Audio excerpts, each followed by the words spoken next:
Hello and welcome to Ravlic at Large. My name's Tom Ravlic and welcome to this particular episode. Now, over the past year and a half, Australians and other people across the globe have been dealing with how we define things in a space where political violence takes place or extreme violence takes place. This is quite challenging from a societal perspective.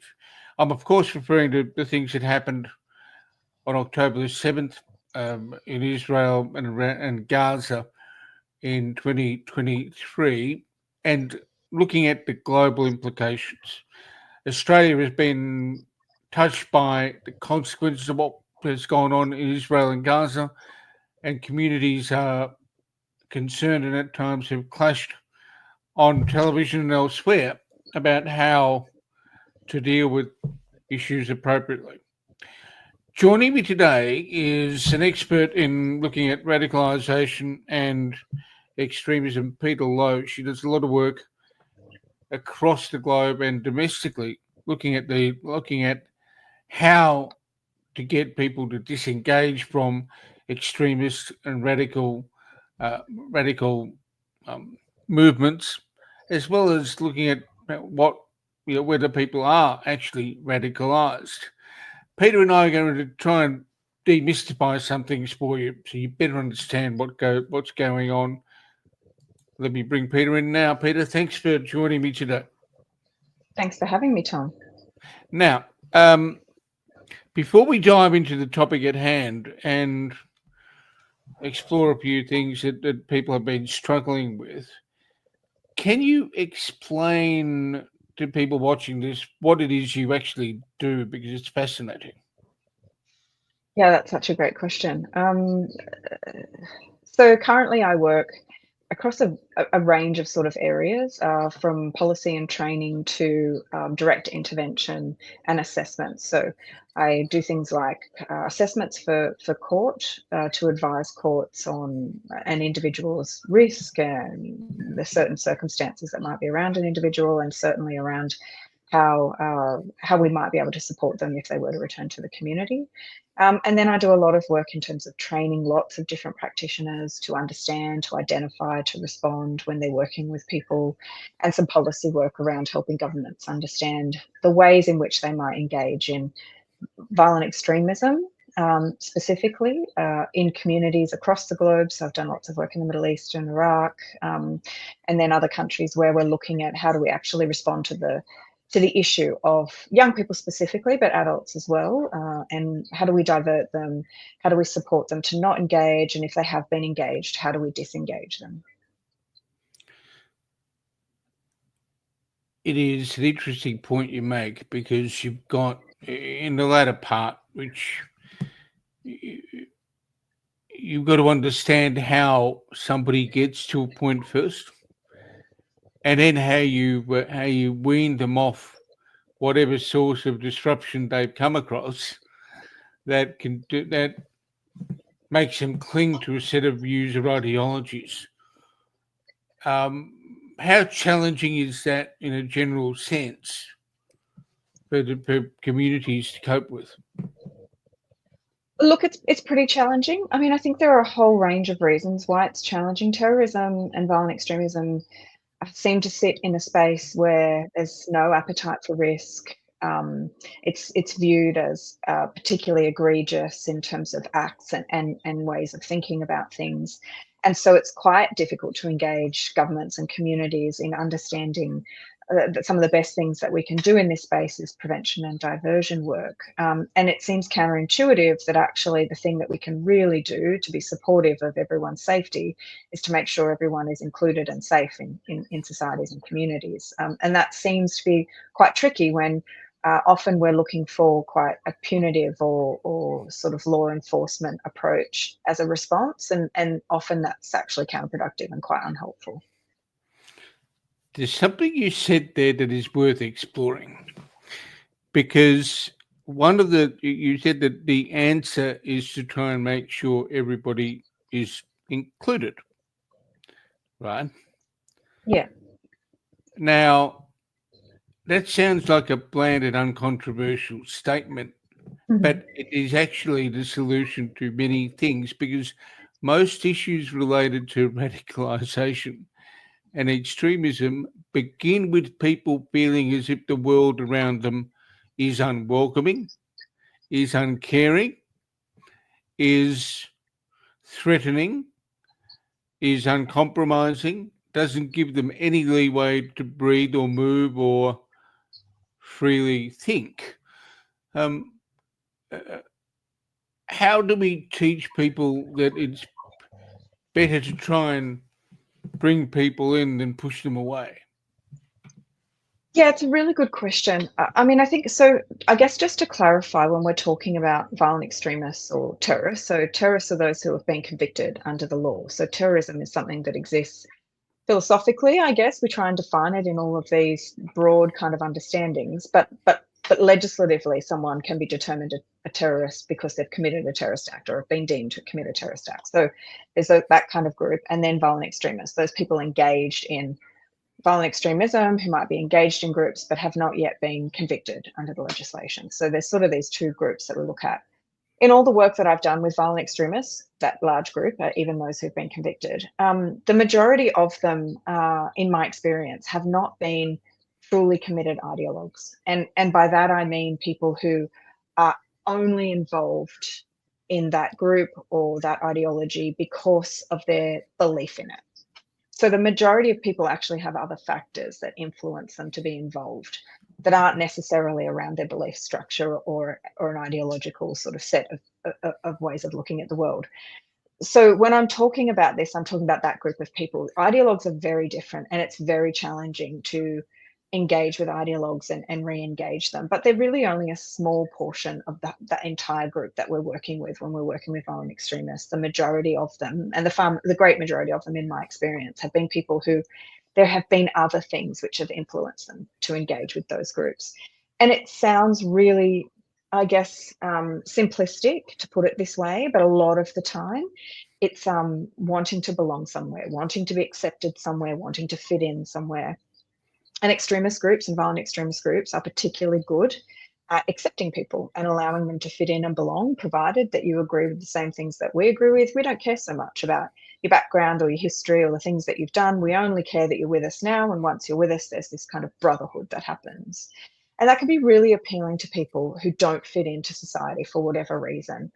And there's large groups of people at the moment who feel as though they don't fit in or society is unaccepting of them.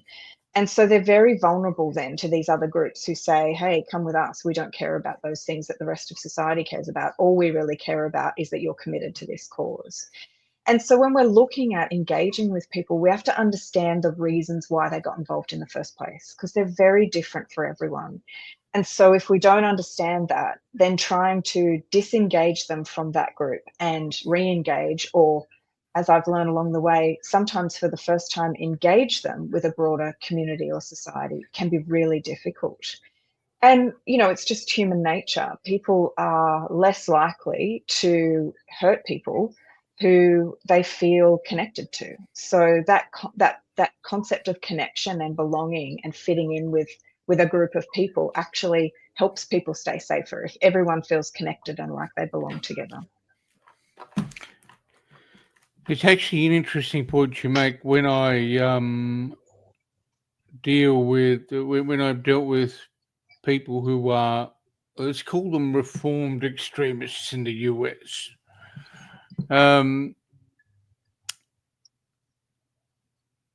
they, in one case, I recall an individual who was dating someone not from the same ethnic background.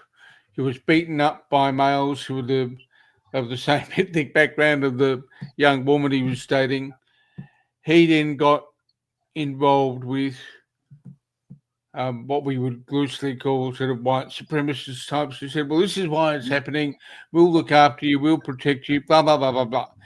And funnily enough, later on down the track, many years later on down the track, the same individual finds that he has Jewish origins. And because the group to which he belonged, because he felt wanted by that crowd, was virulently anti-Semitic, immersed in Jew hatred, it then became a revelation, and that individual broke down emotionally and cried, because the very group that he had as a part of an organisation backed in, because they brought him in when he was most vulnerable and needed some degree of identity, was an organisation that actually was against a group of people to which he did not know he belonged. It's a fascinating story, but it is evidence of precisely what you're saying, and that is the minute he realised he was connected to the Jewish community, it was a deep learning about Jewish traditions, the Jewish faith, etc. And look, it can seem really, I don't know what the word is. It can be disbelieved by many that it can be as simple as this. But as humans, we are, we are so, we have such a need for connection. We have such a need to be connected to the people around us. In any way, shape, or form, that connection is primal to us. And it's around safety, right? We're ultimately a herd species. So we aren't able to survive on our own. We need people around us to help us. Without our intelligence, we are prey animals. And so our brain hasn't forgotten that. Everything eats us. We don't eat anything. We've developed the capability for that over time, but our brain is still very much back where we were eaten by everything and didn't eat things. So it's hardwired in us to seek connection, because connection means safety. If I have people around me that care about me and look, then I'm safe if I'm connected to people. So it's not something that people are consciously seeking a lot of the time. And it's hard in this case in these cases to really give examples. But, one that is quite, I guess, well known is Jake Bellardi. And, he's for me, he's a classic example of a young person who was looking for somewhere to fit in. He was, he was ostracized by different communities. He didn't fit in very well at school. He didn't feel like he had a place where he could belong, or a way that he could be significant, or, engage with people who would really find and connect with him. And he was offered that opportunity and he took it. And we will do pretty much anything to maintain those connections with others, including sacrifice ourselves if we think it's going to keep us connected to people. It sounds silly for people who have connection, and so therefore they're not seeking it. But for those without human-to-human connection, it really can dictate behaviour and can strongly influence the things that people might believe, because they are so seeking that connection with others. And I think, like the example that you use, that's very, to me, that speaks a lot of how people disengage. And most often it's disillusionment. They were led to believe something about the group, the cause, the ideology, the people that they're engaged with, and they find out over time those things aren't true, or those things don't necessarily meet with the other values that they hold true. So disillusionment is one of the main reasons that people will disengage. It wasn't what I thought it was going to be. It wasn't what I was led to believe it was going to be. And that's true of people even who go and, who have been foreign fighters and gone and joined the fight. It didn't end up being what they thought it was going to be, and they get very disillusioned. So it's an interesting thing that the thing that can draw them into the group is also the thing that often disappoints them and makes them leave the group. This group is now not representing what I thought it would, or it doesn't represent me, or in this case, I found out that this group is actually against a lot of the things that make me me, so how can I belong to them? So it does come back a lot of the time to this sense of belonging. And especially when we talk about young people, all young people developmentally are going through phases where they're trying to find their way in the world. They're trying to find who they are. Most of them want to do something significant. They want to have a level of status, whether that is these days through social media and being an influencer, or whether it's through the kind of job that they want to go into, or, you know, we see a lot of activism in young people because they want to make a difference, that developmentally they're trying to figure out where they fit in the world. And so this notion of sort of significance and status can draw a lot of people, because a lot of these groups offer that. Join us, you'll be part of X, Y, and Z, the new freedom, the new way the world works, saving the race, you know, bringing us into the new era, which for some people can mean that they're sort of, they feel this kind of draw to, I'm going to do something meaningful with my life. We've explored why some people go from point A to point B, and, you know, why some people go from point B back to A or off to C, depending on what the direction happens to be at any one time. The other thing that we've had problems with is language.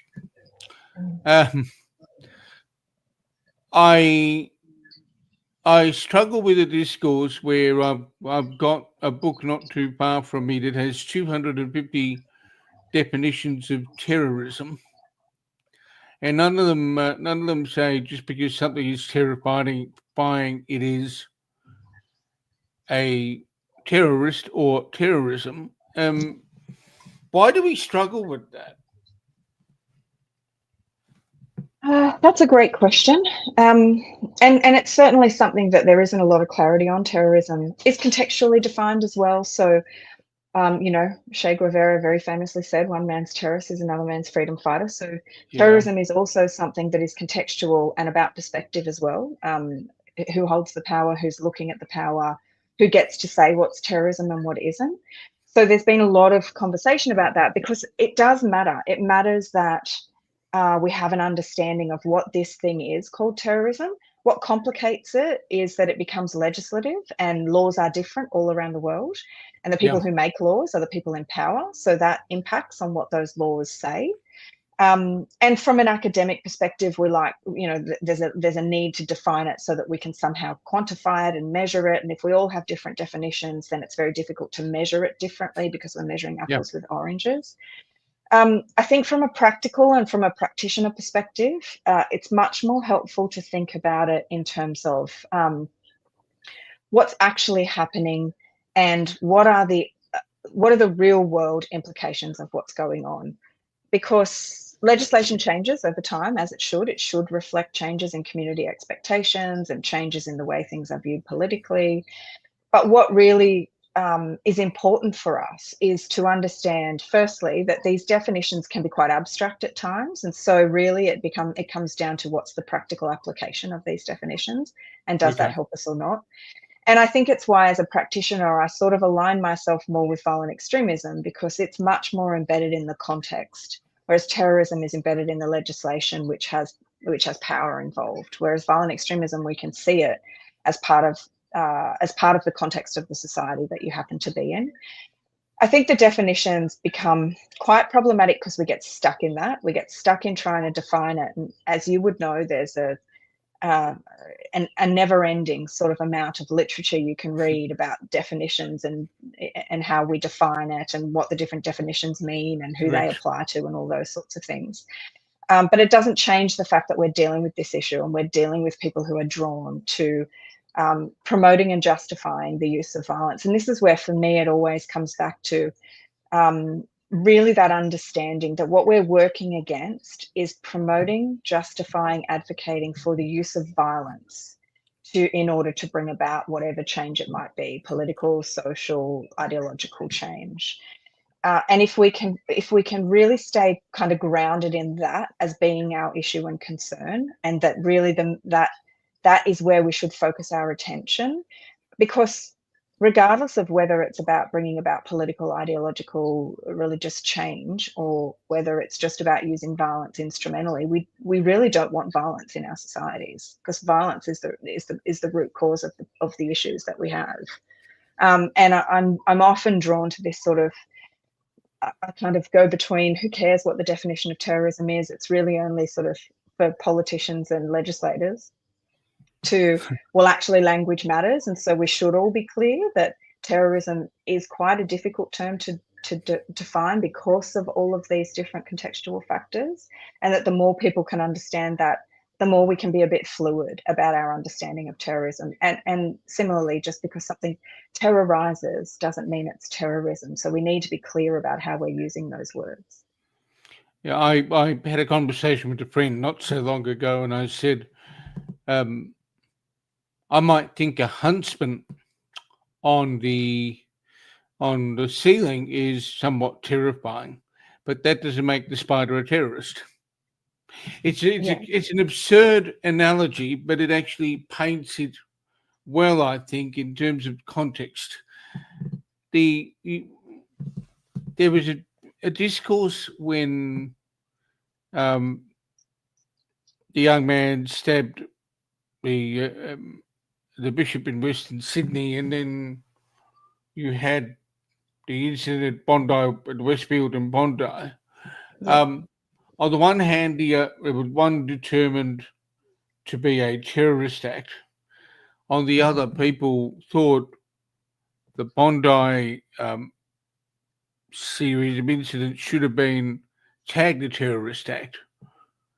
Can we explore for a moment why Bondi wasn't terrorism for those who need to better understand the differential between the difference between the two? Yeah, definitely. And I think it's been interesting because that's the rhetoric that's sort of come around again when we're looking at should we redefine our terrorism laws and do we need to include more things in our terrorism laws? I mean, for me, and I'm going off sort of open source information as well. I have no inside knowledge. But for me, the police were unable to determine an underlying motive that aligned with terrorism in the Bondi stabbing. Now, that's not to say that there wasn't information to suggest that the offender didn't like women, had bad relationships with women in the past, perhaps was misogynistic, those sorts of things. But that doesn't necessarily mean that there's evidence that suggests that he undertook this attack as a way of changing politics, society, the way people view women, women's rights, those sorts of things. And so terrorism really has that underlying motivation or underlying intention of bringing about change, using violence to bring about change in something. Now, whether it's everyone hates women like him or laws get changed so women don't have rights, but bringing about some level of change in politics, in legislation, in society. And there wasn't the information that suggested that was the case. There was certainly information that suggested he didn't like women and that perhaps he had some hatred towards women or some feelings against women. Whereas with the Wakeley stabbing, police were sure they had evidence and information that suggested that there was an underlying motivation that suggested that that attacker, and this is all alleged still as it's before the courts, sought to bring about some change as a result of that attack. So further the ideology of a terrorist organization. And so that's the difference in those two attacks, is that there wasn't information to suggest that Bondi was about bringing about that change. Now, that change may have impacted on women accessing public spaces. For example, many women may have felt unsafe to do that. But there was no information to police, at least, that suggested that that was the intention of his attack, that he was actually undertaking this act as a way of achieving his ideological goals. And I guess we're now in an interesting space. When we talk about not just those two incidents, but more broadly, given the events of October 7 in 2023 and everything since then.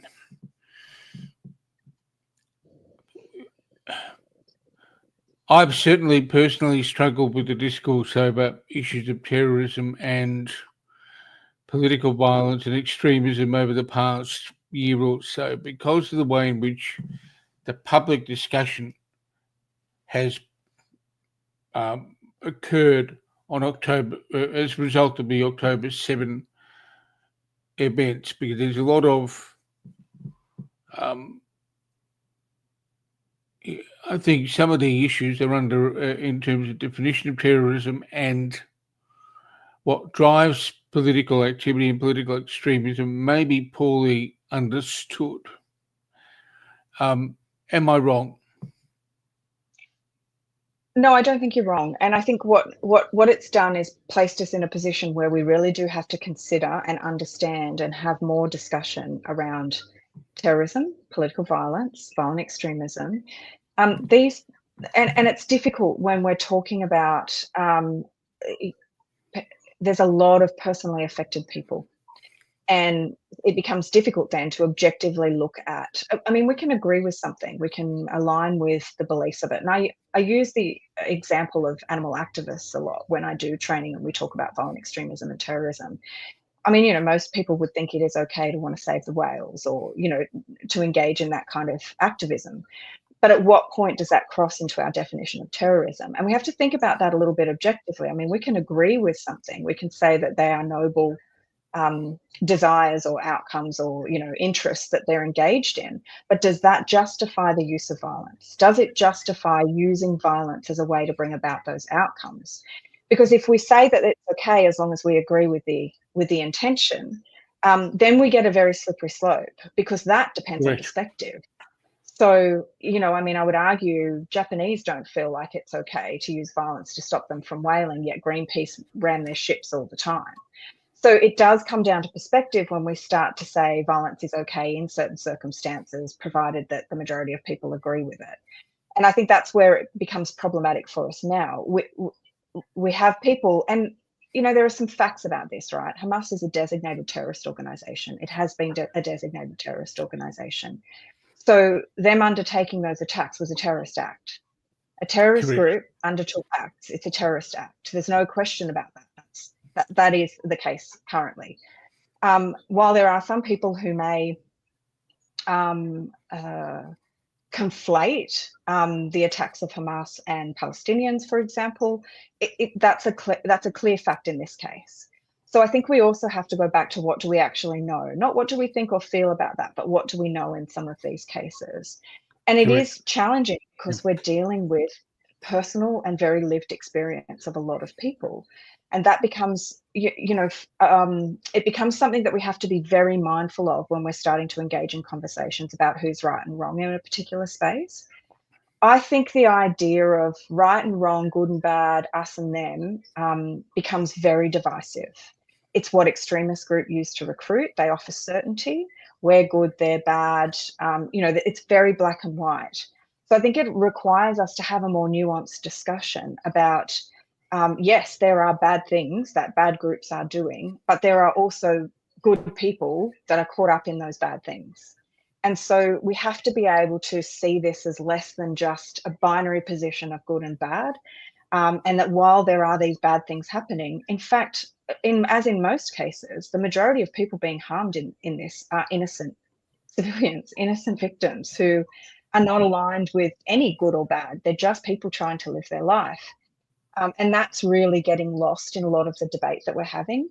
But we also have to understand that this has an impact on lots of people around the world. It is not isolated to the Middle East. It's not isolated even to that specific geographic location. And it's not even isolated to Jewish and Palestinians. I mean, it's impacting many more people and at a much wider rate.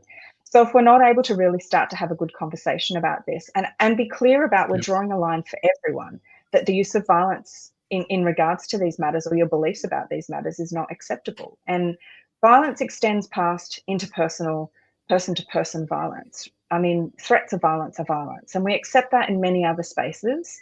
We have to start to really think about what violence means in these spaces as well. What are some of the challenges when you've got a heated, when you've got something that happens in the Middle East? Let's use the analogy of a pond, for example. As a kid, I would go out and find a big rock near a lake when we went out for a picnic, pick the ball up and threw the rock into the middle of the body of water, and ripples extend.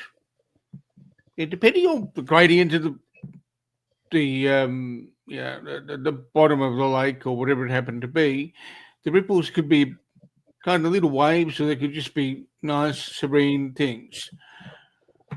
What are the things we need to keep in mind when something happens in the Middle East and it has reverberations or ripples here when it comes to the communities? Yeah, and I think, look, we're more connected internationally or globally now than we've ever been before. We're more connected in what's happening directly. So we're more connected because we're seeing images and we're getting the news almost immediately now through social media.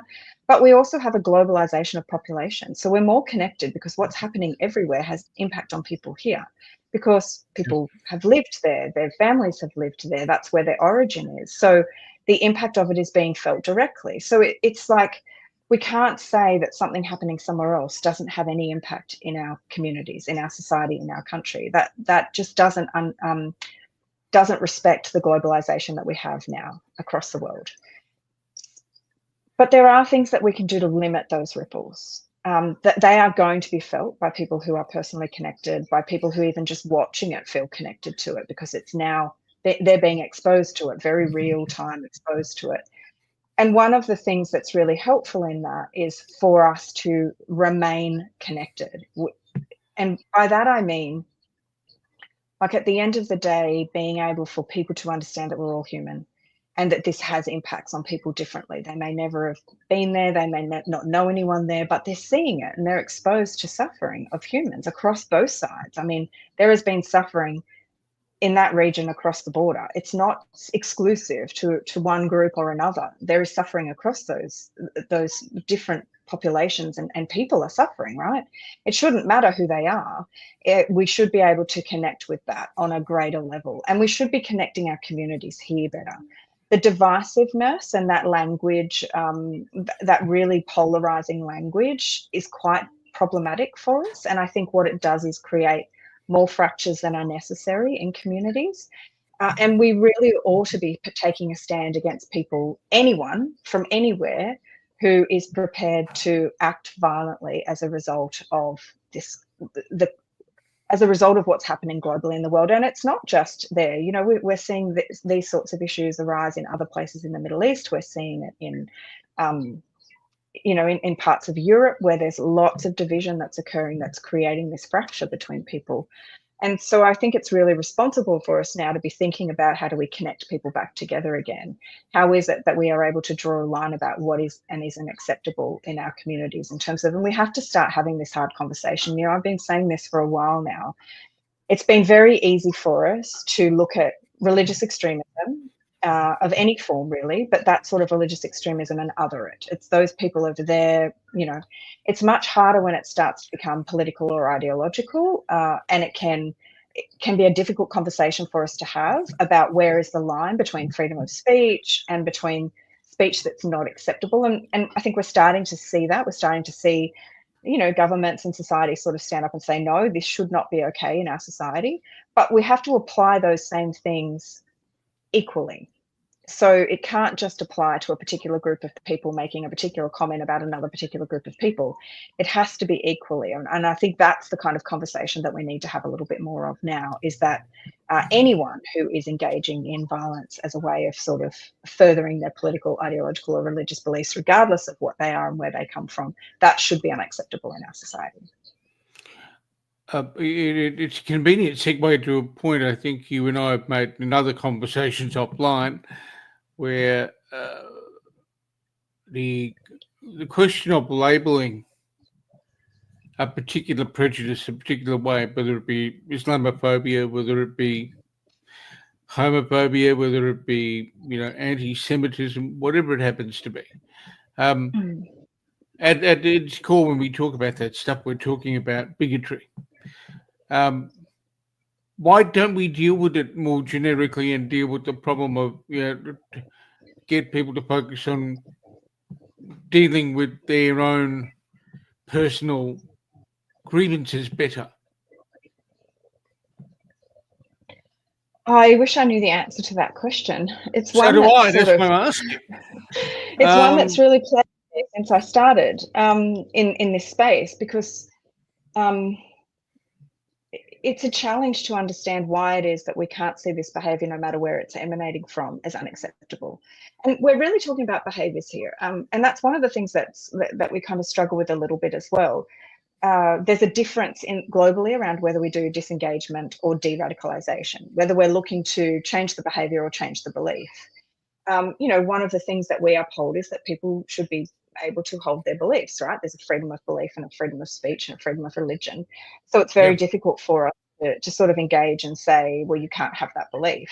It's much easier for us to say you can't have that behaviour. And I agree with you when you say, why is this such a struggle? Why can't we see this as being, it shouldn't matter. You know, I've tossed a lot and I still am really undecided about where I fit in terms of labelling. I mean, I don't think it's important for the purposes of prosecuting. I think, you know, when I look at the different cases that I've been involved in, it shouldn't matter what the underlying belief structure is. It's actually the next step that they've taken to either advance or advocate for or engage in the use of violence that really should matter from a prosecutorial level. We shouldn't really be trying to categorise so much. Is it religious? Is it ideological? Is it political? Because, I mean, what does that matter? It does matter when we start to get into intervention, because there are different things that impact people across those different areas. And so we do need to understand a little bit more about that when we think about intervention, like what are the particular things that have engaged someone in this way of viewing the world. And so it matters a little bit more there. But I mean, it shouldn't really matter to us what the underlying ideology is that caused someone to justify or advocate for the use of violence. What we should be concerned about is that was their end point, that's where they got to. And, you know, I mean, in terms of intervention, it helps us to understand a little bit better how someone got there, to understand what their belief structure is. We're not necessarily trying to change that belief structure. We're just offering opportunity for them to have those needs met in a different way, where they don't feel as though violence is the answer for that. You've been generous with your time, Peter. Right, there's a couple of other minor issues I'd like to collapse into, I guess, a question that critical in understanding the impact of images and other things online. Yeah. You mentioned earlier that there are people that are basically going through essentially vicarious trauma. They're seeing images online. It's coming through their feed or they're actively going to search it. How great a role in your practical work are you seeing? How great a role does that kind of thing play in radicalisation of anybody? It's huge. I mean, it's not, I don't think I've ever worked with someone who hasn't been exposed to that sort of imagery or and the reason that I say that is because in one way or another, it's either the start of their journey or it becomes the end of their journey. So they're either introduced by someone else or something else, and they find it through the process of trying to understand more about what they've been introduced, or that's the way they get introduced to it, by that sort of graphic imagery. And I talk to a lot of parents and teachers about the fact that, you know, the majority of young people that I've spoken to have seen some form of extremist material and violent extremist material, and sometimes incredibly graphic violent extremist material. And it is quite prevalent on really well-known mainstream social media sites. It's shared a lot by young people, so they get something and they share it in different groups, whether that's WhatsApp or Snapchat or different groups. So it's being directly delivered to them by other people. Sometimes it's being fed to them by their algorithms in social media. Sometimes they're searching for it because they're inquisitive, you know, they're trying to figure out what all of this stuff is. But it can really, and this is the other thing, it doesn't, so when I say everyone that I've worked with has had some exposure to this imagery, not everyone who's had exposure to this imagery will be someone that I will work with. So there are quite a lot of people who are exposed to this for whom it doesn't it doesn't influence them to go and find more information. In fact, often it might do the opposite. They might say, I'm not interested in this material at all. Okay. So that's what we really need to understand, Right. is why is it that some people, for some people, this kind of information and imagery draws them further, and for others, they can see it and be exposed to it and it doesn't influence them in that direction.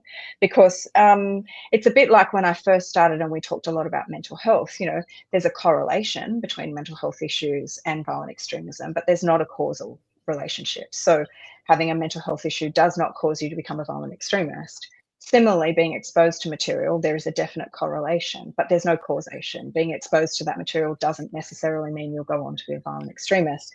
So it would be great for us to understand that a little bit better. What is it about those people who see this material, are exposed to it, are engaged with it, who then don't go on to form those beliefs? And why is it then that some other people do? One final question. There are a lot of people who post on social media about various conflicts globally. They share images about various dead children, dead adults, and things that are particularly graphic. Yeah. We've both done courses and training where we are coached about how to deal with that kind of material and how to not overexpose ourselves to it. Yeah. What is the advice you might give to people who have been bathing in this stuff about the implications it might have for their well-being in the future if they're not conscious of the fact that they may be causing themselves a bit of grief by immersing themselves in this day in, day out? That's a really good point, and it's one of the things that I think everyone's got quite a focus on at the moment in terms of how can people protect themselves from the information, because a lot of people want to be informed, they want to know what's going on, and they feel like they need to be connected to that in some way. There's definitely a lot of graphic material that's being shared in very public places, and very graphic material. Yep. I mean, firstly, we have to be very careful about the information that we're receiving, because often it isn't as it seems. There's a lot of mis and disinformation available at the moment. But secondly, these are the sorts of things that can, over time, if you don't have the internal and external sort of factors to cope with it, that can actually impact people quite significantly and quite negatively. So, it's those little things like limiting the amount of time that you might spend looking for that information or engaging with that information. Definitely being able to have some time away from that. One of the really helpful things is having someone you can talk to. So being able to process it through that kind of conversation with others. And that might be a friend, it might be a parent, it might be anyone in your life that you can sort of talk about that kind of information to. And then really being able to take some time to reflect on whether this is positive or negative for you, whether it's having an impact that's really detrimental to your well-being, or whether it's helping you to understand something better, and what's the purpose, like why are we actually engaging in this. And so it's really challenging, because just to say to people, just don't engage in that material, is not very realistic. For a lot of people, they feel compelled to stay connected with what's happening. Okay. They're quite passionate about it. They're quite motivated and engaged, and they want to know the story. And I think, we're quite inquisitive naturally as humans. Correct. But also questioning, like, what is the purpose of this? Is this helping me understand what I want to understand about this better? Am I able to stay connected? I mean, you would know, Tom, the more you surround yourself with this sort of material, the more you have to balance that with surrounding yourself with material that shows you the more positive things in life. And as humans, we're predisposed to threat, which means for us, we have to do 4 times as much positive as we're doing negative for us to have an effect, a positive effect. So are we actually balancing that? If we want to engage in the material, we want to stay connected, we feel like there's some need for us, are we actually taking care of ourselves in that? So if I'm spending an hour looking at this material because I want to stay informed, am I then spending 4 hours doing something positive that shows me that, there are humans that are that are not suffering. There are people who are kind and caring. There is another side, because otherwise we get a very skewed perspective. We end up with this sort of this bias that the whole world is bad, if that's the kind of information that we're consuming all the time. And as humans, it's very difficult for us to understand early on when something's having an impact. It's usually not until much later, when that impact has become significant, that we can recognize those things. So being aware of, how am I feeling today? Is this, am I starting to get anxious as I look at this material? Do I need to look at this material? That would be, and that's always the question I'm asking myself, even in this space. Do I actually need to see this? What is this going to tell me? And how is this going to be helpful? Or how is this going to inform me? Or how is this going to make sure that I stay connected with what's actually happening? So I think there's a few things that individuals can do, but I also think we've got a responsibility to each other. And if you know that someone is being consumed by a lot of this material, then I think as humans, it's great to connect and say, hey, what's going on? Are things okay for you? How is that? That must be, all those kind of conversations. You've now taken me back to a little anecdote. When I look at posts on X and other places, and people say, don't look away. Perhaps the best thing in certain circumstances, based on what the material is to look away. Because the consequence of that long-term psychologically for someone can be that their entire, it can skew their life, but also there are things I read when I studied terrorism and saw when I studied terrorism at Charles Sturt that I cannot unread, that I cannot unsee, and to this day I reflect on. And maybe it wasn't wise looking at something in a publication I was doing an analysis of too deeply, right? But I know it had an impact. And that's what we're talking about. Peter, people want to know more. If people want to know more about what you do and things you say about what you do, I know you've got a LinkedIn page. How do they find you on LinkedIn to read some of your posts from time to time? You can just look me up. So I'm there under my name, Peta Lowe. Or you can find me via my website, which has a link to my LinkedIn page, and that's Phrenesis Consulting and Training. And so I'm pretty much post most of the things that I do, media, and most of the things that I say on both on my webpage and LinkedIn. Peter, thank you so much for being generous with your time today. We've explored a whole range of issues, and I know there will be people out there that will find what you and I have spoken about to be extremely valuable. Thank you, Tom. As always, it's a pleasure to speak with you. And thank you for watching this particular episode of Ravlic at Large. A little bit longer than we normally do, but this is an important issue. Remember, don't expose yourself to the material online that is particularly gory or violent too much. Step away from it because it could have an impact on you. Talk to people. As Peter said, it's incredibly important to stay connected and to share your concerns and feelings about things. That's one way of minimizing the effect. And as well, remember the important thing. It's not always wise to be too obsessed about things you cannot change. Worry about the stuff you can change. Just know about the things you can't change. It'll be a lot better. I'll be back soon with another episode of Ravlic at Large, but in the meantime, stay safe and look after each other.